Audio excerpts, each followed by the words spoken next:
안녕하세요. 정치를 쉽게 풉니다. 정치 슈단. 어제 청년 자담회 자리에서 나왔던 김은경 민주당 혁신위원장의 발언에 대해서 언론들이 크게 문제 삼고 있습니다. 전체 맥락을 다 들어보면 투표율이 낮은 청년들에게 투표를 많이 합시다, 이런 좋은 말이었습니다. 그런데 맥락을 제거하고 노인 비하 발언을 했다고 언론들이 몰아가고 있습니다. 자, 현재 언론들이 뽑고 있는 제목들은 대개 이렇습니다. 왜 미래 짧은 분들이 1인 1표를 행사해? 또는 미래 짧은 분들, 이렇게 말했다는 겁니다. 그리고 국힘당의 반응을 섞어요. 노인 비하, 막말 참사라고.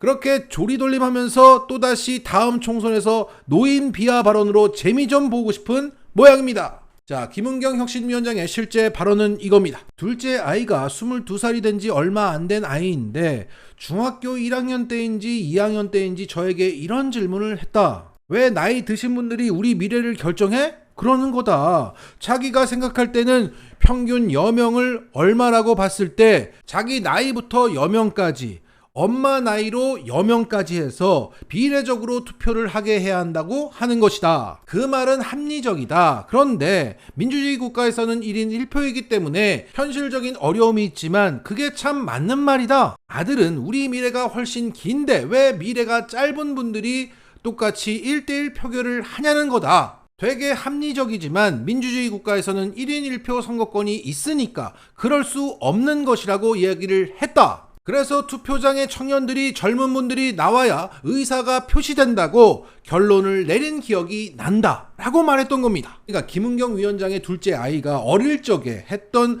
발언을 가지고 와서 이런 제목을 뽑아놓고 조리돌림하고 있는 겁니다. 자, 여기에 혁신위 차원에서 공식 입장이 나왔습니다. 발언 전문을 봐도 민주주의 국가에서는 이런 아이디어가 수용될 수 없다고 분명히 선을 그었다. 우리 정치는 세대 간, 지역 간, 계급 간 불균형을 조정하고 과소대표되고 있는 주체들의 목소리를 반영해야 할 숙제를 안고 있다. 이런 논의를 위해 예시로 꺼낸 중학생의 아이디어를 왜곡해서 발언의 취지를 어르신의 폄하로 몰아가는 것은 사안을 정쟁적으로 바라보는 구태적인 프레임이자 전형적인 갈라치기 수법이다. 자, 그리고 이게 더 어이가 없는 것은 이것을 전하고 있는 뉴스 채널들의 보도 태도입니다. 영상을 함께 송출하고 있는 연합뉴스TV, YTN, MBN 등의 뉴스 채널들은 실제 김은경 위원장이 하는 말을 그대로 따서 전하면 되지 않았겠습니까? 그걸 직접 들으면 저건 다른 사람의 말을 빌어서 하는 거구나 라는 게 느껴질 텐데 그렇게 하지 않죠. 들킬까봐, 오해하지 않을까봐. 그러면서 이렇게 무음 처리하면서 무조건 저 민주당 사람의 입에서 미래가 짧은 분들이라는 아주 못된 단어가 나왔어요 라고 하고 있는 겁니다. 자, 혹자는 이런 기울어진 운동장인 상황에서 이런 빌미를 주면 안 된다고 말씀하신 분들이 계실지 모르겠습니다. 자, 한동안 이 마타도가 지속될 것 같은데 부디 이번 기회에 김은경 혁신위원장이 이 기울어진 운동장의 못된 맛을 직접 경험하시는 좋은 기회가 되기를 바랍니다. 자, 이 경험을 통해서 보다 성숙된 혁신안이 나왔으면 좋겠습니다. 수고하세요.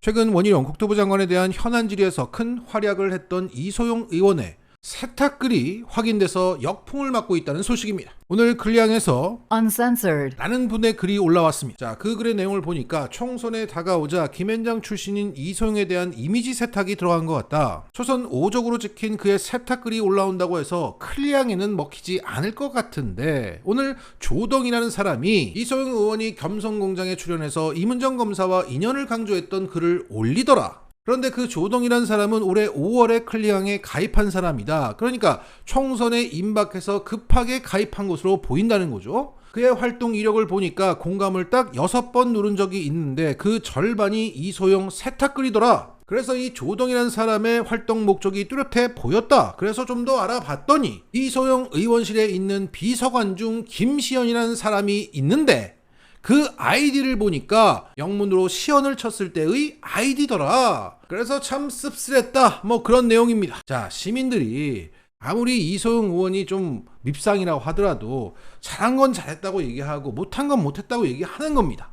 그걸 근데 이렇게 자기적으로 작업을 치는 거는 좀 아니죠. 자, 이 대목에 대해서 이소영 의원 측의 입장 표명이 분명히 필요해 보입니다. 만약 이게 정말 사실이라면 이소영 의원이 세탁을 지시했던 그 보좌관이 자신의 자리를 계속 연장하기 위해서 자발적으로 이소영에 대한 세탁을 했던, 이건 이소영 의원이 책임을 져야 할 잘못된 처사입니다. 잘못해도 까방권 얻고 싶다. 그러면 검언개혁에 찬성하고 적극적으로 했었어야 합니다. 이곳은 그런 곳이에요. 이것과 생리가 맞지 않다면 떠나셔야 됩니다. 이렇게 말씀드리면 왜 이소영 잘하던데 왜 그렇게 야박하게 구냐? 이렇게 말씀하시는 분들도 있을 수 있습니다. 자, 우리가 매번 그렇게 속아왔기 때문에 우리가 지금 급 후진을 하고 있는 겁니다. 검찰개혁에 적극적이지 않으면 제 아무리 입을 잘 턴다고 하더라도 능력이 좋다고 하더라도 아무런 소용이 없는 겁니다. 긴 말하지 않겠습니다. 잘한 건 잘한 거고 수박은 수박이다. 정말 이 민주당에 있고 싶으면 방법이 딱 하나 있습니다.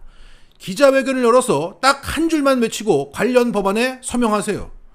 검찰 수사권과 기소권을 반드시 분리해내겠다. 장담하건대 이소영, 김한규는 절대 이거 못합니다. 왜?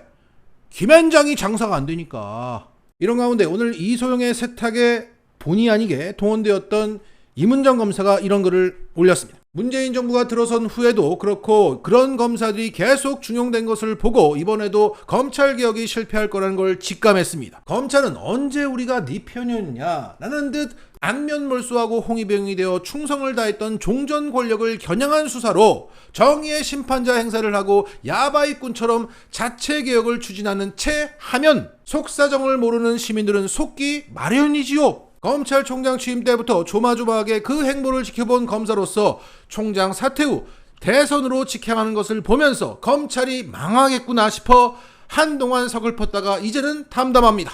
검찰은 정권에 기생하며 카멜레온처럼 색깔을 바꾸어 정권 교체에도 권력을 유지해왔는데 검찰이 정권이 되는 순간 검찰은 이제 한몸인 정권과 함께 심판을 받을 수밖에 없잖아요. 막중한 권한을 부여받은 검찰이 이를 감당할 그릇이 못 되니 이제 검찰의 시대가 저물고 검찰권이 쪼개질 일만 남았습니다. 네, 검찰은 수사권과 기소권으로 쪼개질 일만 남았고 그것을 하지 않는 민주당 의원들은 필요 없는 시대가 되어버렸습니다. 라스뉴스! 최근 이재명 대표는 핵 오염수 투기를 오늘 할까 내일 할까 간보고 있는 일본 기시다 총리에게 이런 서한을 보냈습니다. 자, 이것을 의역해보자면 기시다, 나 이재명이야. 한일 양국 관계가 어느 때보다 위기에 놓였어. 다들 반대하는데 왜 핵 오염수 투기를 고집하고 있는 거야? 결과에 책임지지 않겠다. 과학적 검증을 하지도 않은 그 IAEA 결과 보고서를 채택한 일본 정부는 이미 신뢰가 무너진 거야. 너희가 투기하면 우리 모두의 미래를 망치는 거야. 그 책임은 오롯이 너한테 있어. 괜찮겠어? 그래서 내가 제안을 할게. 일단 투기를 보류하고 함께 다시 검증해보자. 이걸 너가 수용하잖아? 그럼 나는 돈을 지원할 용의가 있어. 내가 중국의 참여도 촉구해볼게. 그 보류 기간이 종료되면 IAEA 말고 국제해양법 재판소로 가자. 거기서 맡겨서 거기서 나오는 결과는 내가 수용할게. 자, 이거 지금 투기하면 다 죽는 거야. 현명한 선택을 하길 바래. 기시다 후미오 총리의 무거운 결정을 기다리겠습니다. 자, 이 이재명 대표의 서한 내용을 보셔서 아시겠지만 만약 이재명 대표가 대통령이었다면 중국과 함께 일본의 핵오염수 투기를 재정 지원 약속 없이 막아냈을 겁니다. 저걸 일본이 받을 가능성은 낮지만 만약 받는다고 할지라도 그 비용은 이 찍들 때문에 들어가는 겁니다. 이건 분명히 하고 지금 누가 대통령인가? 맞지?